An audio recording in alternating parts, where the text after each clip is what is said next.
बच्चों, तो हमारा रिलेशन एंड फंक्शन में रिलेशन टॉपिक कंप्लीट हो गया था और हमने पढ़ा था कि रिलेशन अगर एक सेट के ऊपर डिफाइंड किया जा रहा है तो तीन तरीके का होता है, रिफ्लेक्सिव, सिमेट्रिक और ट्रांजिटिव। अब हम इससे आगे पढ़ेंगे फंक्शन। हमारा अगला टॉपिक है function.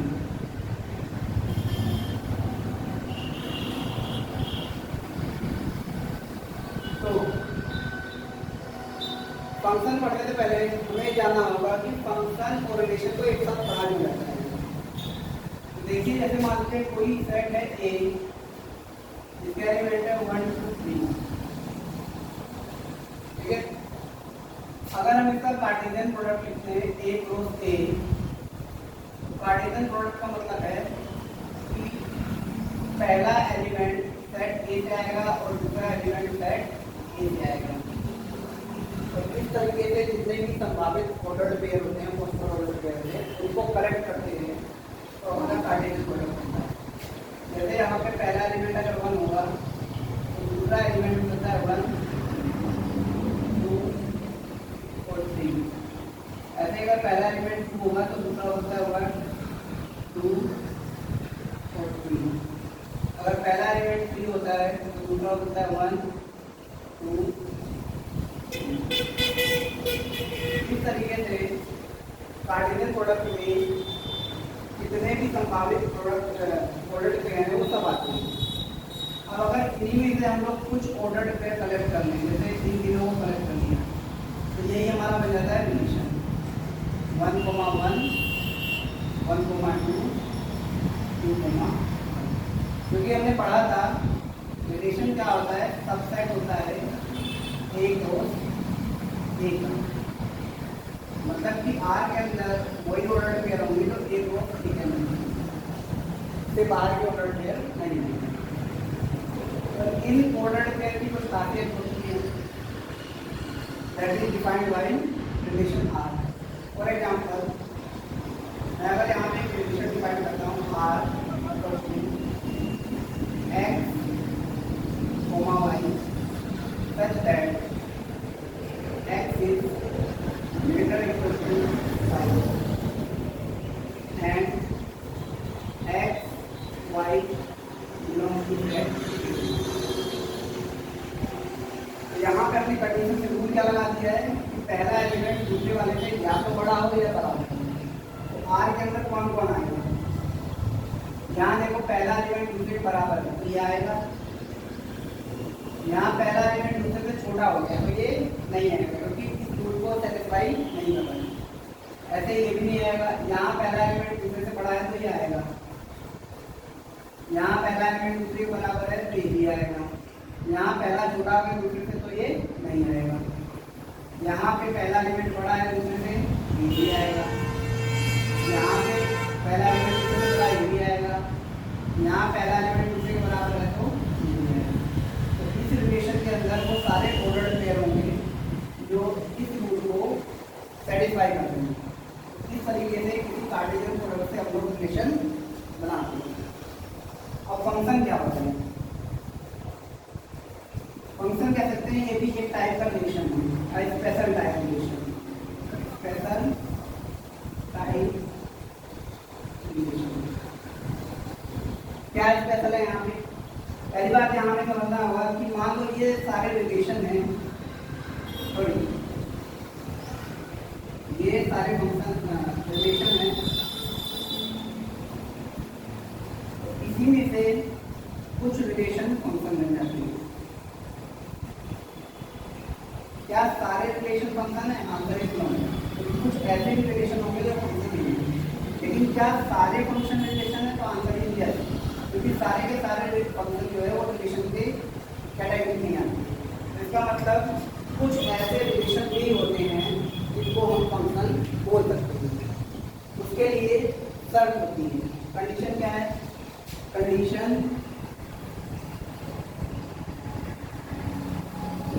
For a relation become a function. क्या कंडीशन है कि एक रिलेशन एक फंक्शन बन जाए। तो उसके लिए दो कंडीशन होती है हमारे पास। पहली कंडीशन होती है कि every element of domain, every element of domain has a image. Domain के हर एलिमेंट की एक इमेज होती है। दूसरी कंडीशन क्या होती है? एवरी एलिमेंट ऑफ डोमेन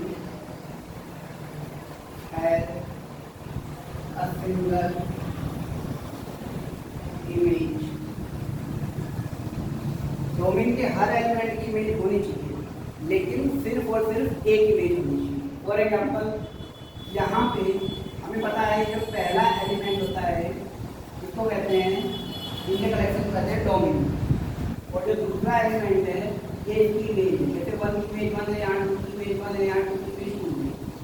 तो यहाँ हम देख सकते हैं कि दो की दो इमेज मिल रही है, एक तो 1 मिल रही है और एक 2 मिल रही है। तो इसका मतलब आर फंक्शन नहीं है।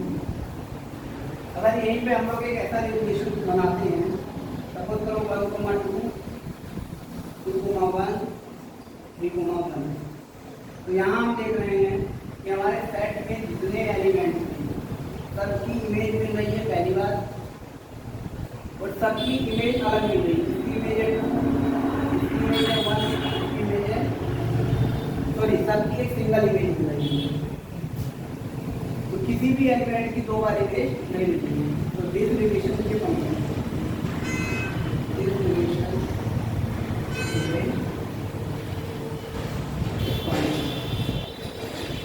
वेन डायग्राम बनाए तो कुछ इस प्रकार बनता है। जैसे मान लो सेट ए और सेट बी है, सेट ए के सेट बी पर कोई रिलेशन डिफाइन किया जा रहा है, A B C D 1 2 3।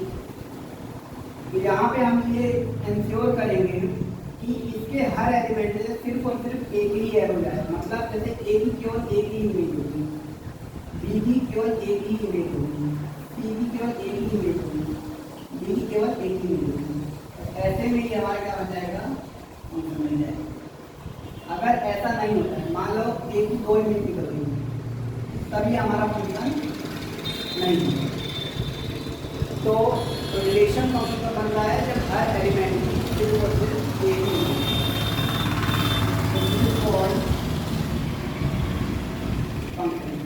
I hope आपको क्लियर हो गया होगा। तो फंक्शन भी एक रिलेशन होता है। जो जो चीज़ हम लोग रिलेशन के बारे में जानते हैं वो सब फंक्शन में एप्लीकेबल होता है। जैसे रिलेशन आइडेंटिटी रिलेशन होता है, तो आइडेंटिटी फंक्शन भी होता है। ठीक है, तो आगे बढ़ते हैं। तो ये हो गई हमारी पहचान की कोई रिलेशन का फंक्शन बनता है।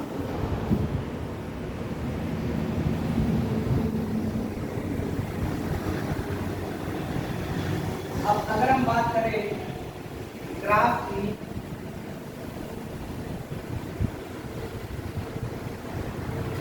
तो मान लो कोई ग्राफ बना हुआ है इस तरीके से,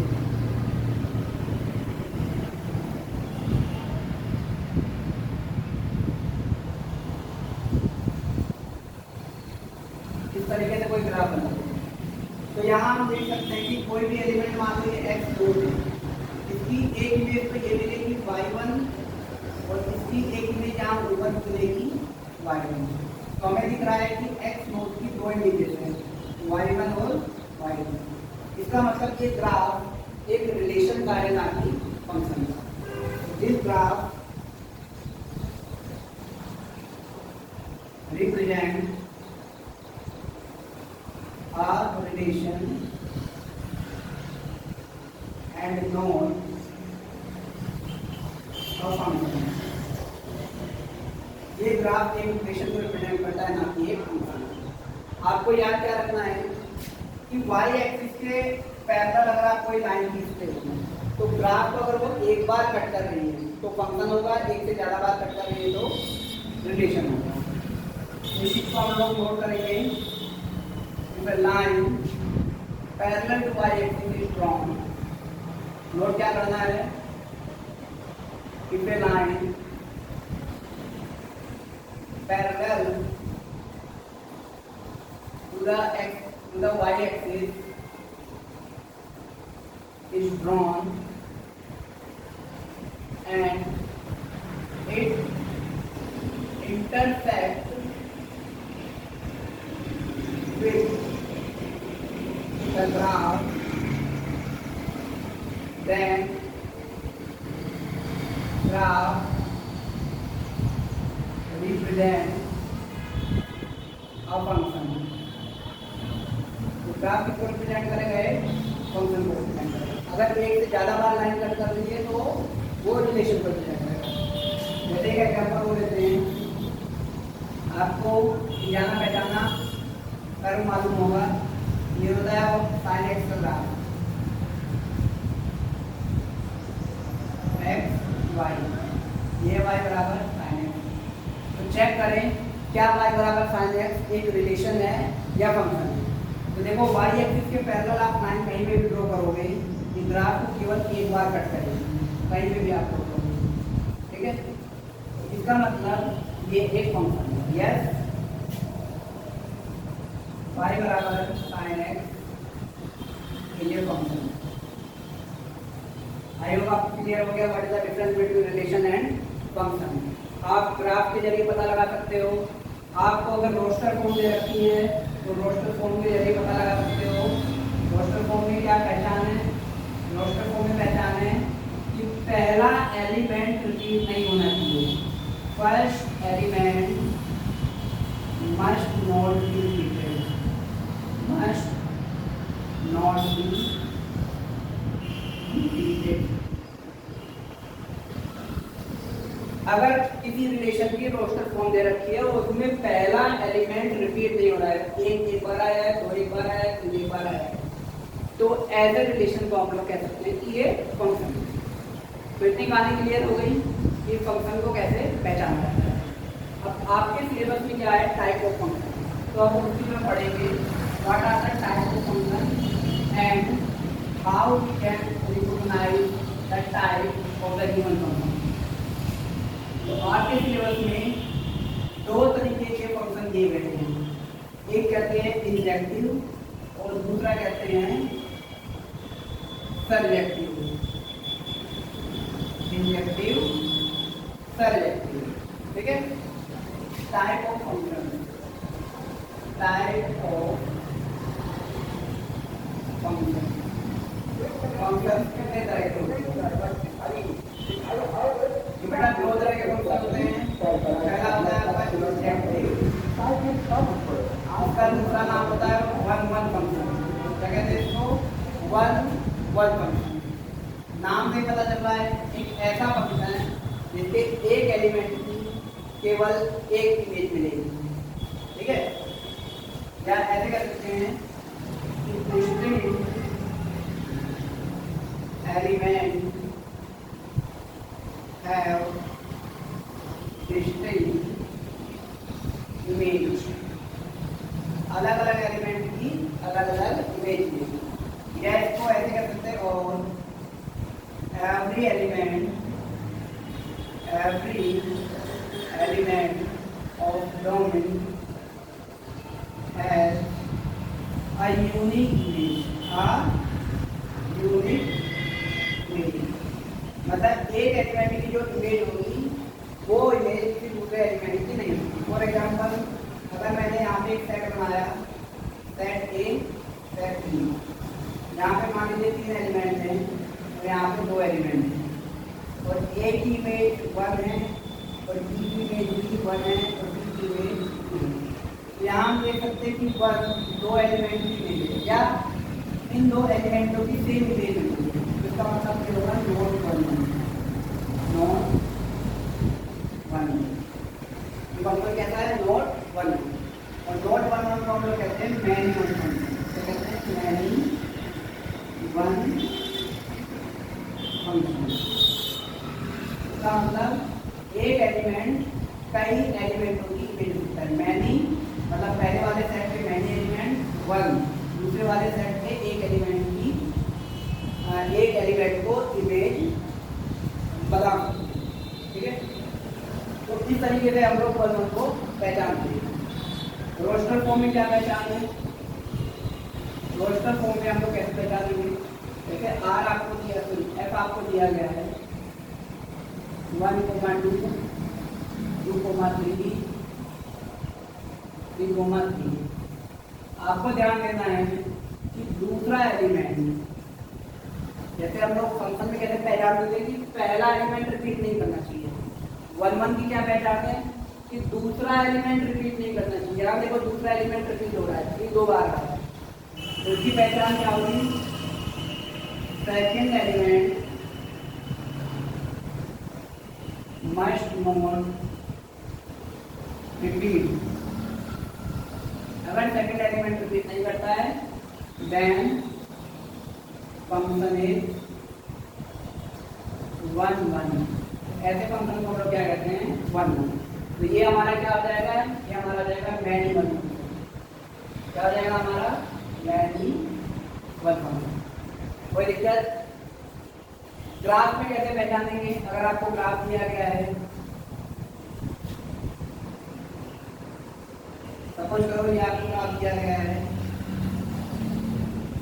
y बराबर x3। तो यहाँ आपको क्या करना है? पिछले वाले केस में हम लोग y एक्सिस के पैरेलल लाइन खींचते थे, यहाँ हम लोग x एक्सिस के पैरेलल लाइन खींचेंगे। अगर लाइन एक बार कट करती है तो कहेंगे कि 1 1 फंक्शन है। क्यों? क्योंकि अलग अलग एलिमेंट की इमेज अलग अलग होगी। इसकी इमेज y1 है और इसकी इमेज y2 है। तो ये होती है पहचान 1 1। वहीं पे अगर एक दूसरा ग्राफ हम लोग बनाएं, जैसे मान लो ये आपका एक फंक्शन है, इसका ये फंक्शन ये x² बराबर y, x बराबर y²। ठीक है? तो यहाँ पे जब हम लोग x एक्सिस के पैरेलल लाइन खींचेंगे तो ये भी आपके ग्राफ को एक बार कट करेंगे। इसका मतलब ये भी क्या हो गया आपका? ये भी आपका हो गया। एक एग्जाम्पल और एक ग्राफ में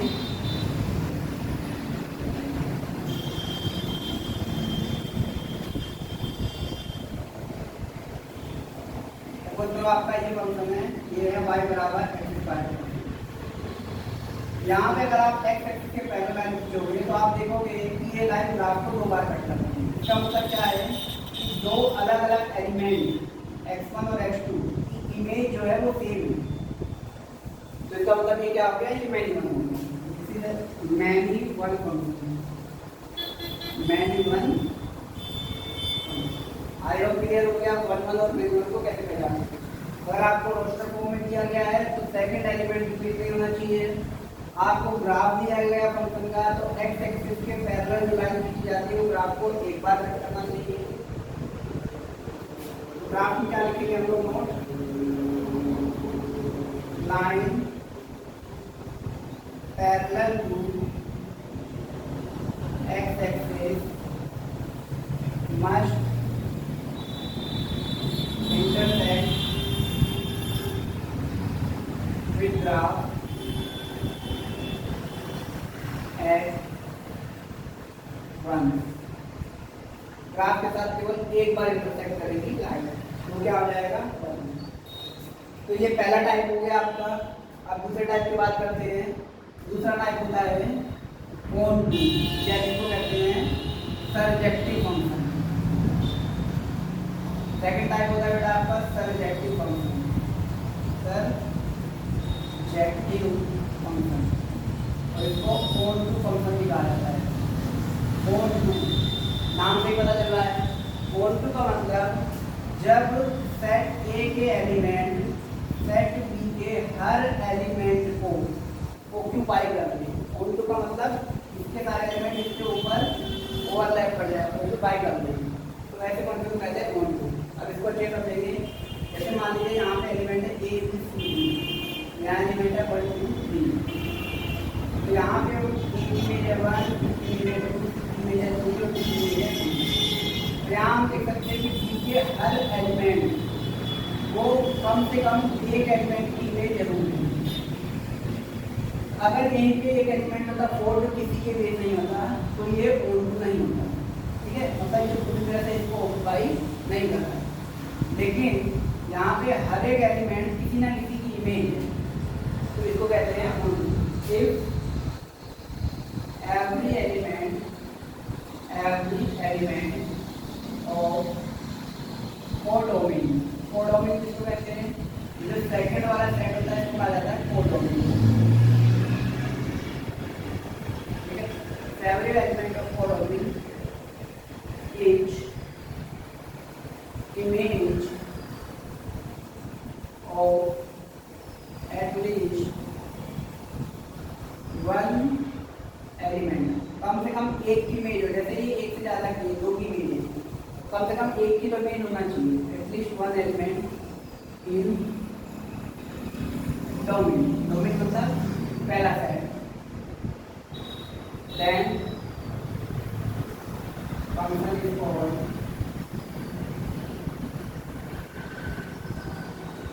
ऑन टू। तो ये ऑन टू की डेफिनेशन हो गई। अब ऑन टू को पहचानेंगे कैसे कि कोई फंक्शन ऑन टू है कि नहीं है।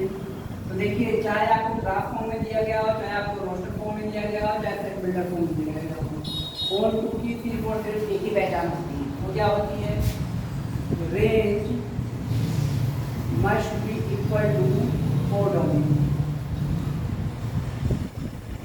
ठीक है। आपके फंक्शन की रेंज कोडोमेन के बराबर होनी चाहिए। अब यहाँ कई बच्चों को समस्या होती है कि रेंज में क्या चीज होती है, कोडोमेन।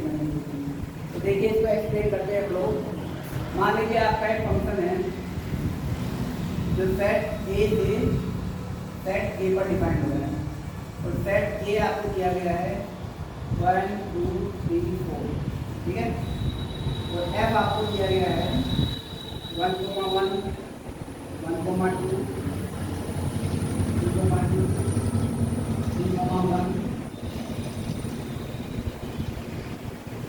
ये आपको दिया है, ठीक है। तो सबसे पहले हम लोग डोमेन, रेंज और कोडोमेन को पहचानेंगे। देखिए बेटा, डोमेन क्या होता है, डोमेन होता है फंक्शन में जिन एलिमेंट की इमेज मिल रही है, जैसे 1 की इमेज मिल रही है, 2 की इमेज मिल रही है, 3 की इमेज मिल रही है। 1 की इमेज क्या है 1, 2 की इमेज 2 और 3 की इमेज 1। तो जिसकी इमेज मिल रही है उसको उनके कलेक्शन को कहते हैं डोमेन। इन 3 एलिमेंट की इमेज मिल रही है, तो ये तीनों एलिमेंट इस फंक्शन के लिए क्या हो जाएंगे, डोमेन हो जाएंगे। रेंज क्या होती है, जैसे पहले एलिमेंट को कलेक्ट करके हमको डोमेन मिलता है, दूसरे एलिमेंट को कलेक्ट करके हमको रेंज मिलती है। तो दूसरा एलिमेंट क्या है 1 2 1, लेकिन क्योंकि ये सेट है सेम एलिमेंट रिपीट नहीं हो सकता है, केवल लिखेंगे 1 2। तो इस फंक्शन की रेंज क्या हो जाएगी 1 2। अब कोडोमेन क्या होता है, तो ये जो सेकंड वाला सेट होता है जिसमें इमेज मिल रही है उस सेट को कहते हैं कोडोमेन, ठीक है। पहले एलिमेंट का कलेक्शन डोमेन, दूसरे एलिमेंट का कलेक्शन रेंज, और फंक्शन जिस सेट पर डिफाइन किया जा रहा है, ठीक है, जिस सेट पर मैपिंग की जा रही है उस सेट को कहा जाता है कोडोमेन। तो क्या यहाँ पे रेंज और कोडोमेन बराबर है, तो आंसर इज नो, क्योंकि रेंज है आपकी 1 2 और कोडोमेन है सेट ए, मतलब 1 2 3 4, दोनों बराबर नहीं है। तो हम कहेंगे this function is not onto, ये फंक्शन ऑन टू नहीं है। अब इसके क्वेश्चंस कैसे होंगे, क्वेश्चंस में कैसे हम लोग पता लगाएंगे, टू पता लगाएंगे। यदि क्वेश्चन में आपको रोस्टर फॉर्म या इस तरीके से वेन डायग्राम दिया गया हो या ग्राफ दिया गया हो, बहुत रेयरली आता है। ज़्यादातर क्वेश्चन में आपको सेट बिल्डर फॉर्म या फिर रिलेशन दिया गया होगा, ठीक है। तो वहाँ पे क्वेश्चन कैसे करेंगे, नेक्स्ट वीडियो में बात, ठीक है। तो आई होप आज के लिए इतना काफ़ी है कि 1 1 फंक्शन क्या होता है और ऑन टू फंक्शन क्या होता है। कैसे, अच्छा एक चीज़ बताना भूल गए कि ऑन टू जो नहीं है, नॉट ऑन टू, जो फंक्शन ऑन टू नहीं है उसको कहा जाता है इनटू फंक्शन। तो क्या कहेंगे हम लोग, इनटू कॉम्प्लेक्स, ठीक है। तो क्वेश्चन को हम लोग नेक्स्ट क्लास में डिस्कस करेंगे। Thank you very much.